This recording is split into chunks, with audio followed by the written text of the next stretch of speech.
శిక్షించడానికి రాలే.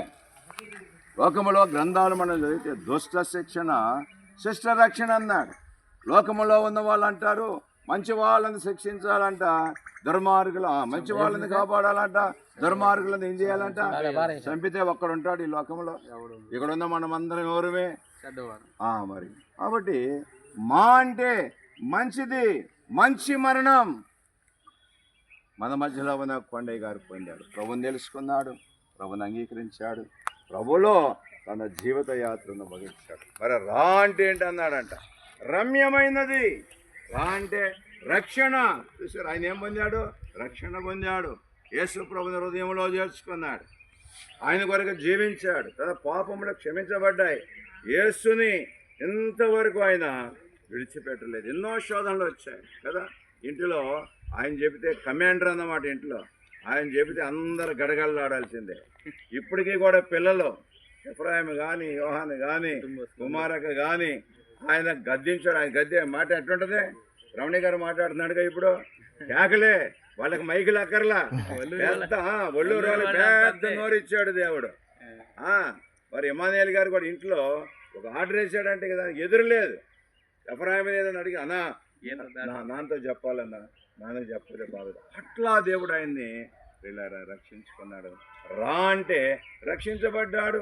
ఇదే నాన్న రమ్యముగా ఎక్కడెక్కడ వాళ్ళందరూ వచ్చి ఆయన చూశారు. ఎంత సంతోషం. మరా నా అంటే నమ్మకముగా జీవించాడు. నా అంటే నమ్మకం. దేవుడు నమ్మదగిన వాడు, మనుషులు ఎవరు నమ్మదగిన వాళ్ళు కాదు. మోసం చేస్తారు మనలను, కన్న వాళ్ళే మోసం చేస్తున్నారు. ఇది నాన్న దేవుడు ఎప్పుడు కూడా ఏం చేయడంట, మోసం చేయడం. ఆయన నమ్మదగిన దేవుడు. ఈ ఉదయం కొండయ్య గారిని సమాధిలో పెడుతున్నాం. ఇంకా కొద్ది క్షణాలు నమ్ముకో. నువ్వు కూడా ఎవరిని నమ్మావు? మనుషులు నమ్ముకున్నావా?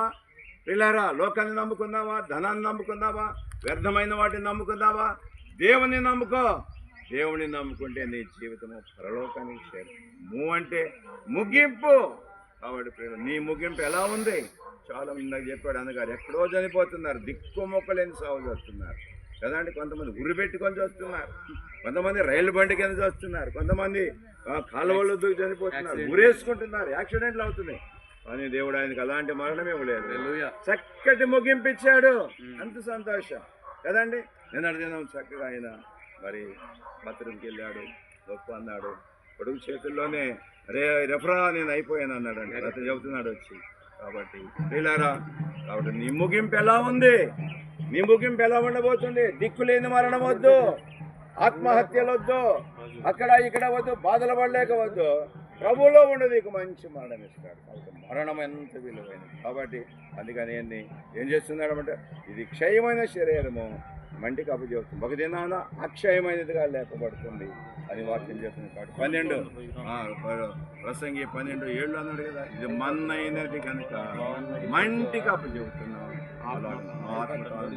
దేవుని దగ్గరికి పోతున్నాను. ఆయన వెళ్ళిపోయాడు, నిన్న వెళ్ళిపోయింది. శరీరాన్ని మట్టికి అప్పచెబుతున్నాం. మనం కూడా పొందుదాం. దేవుడు అలా సహాయం.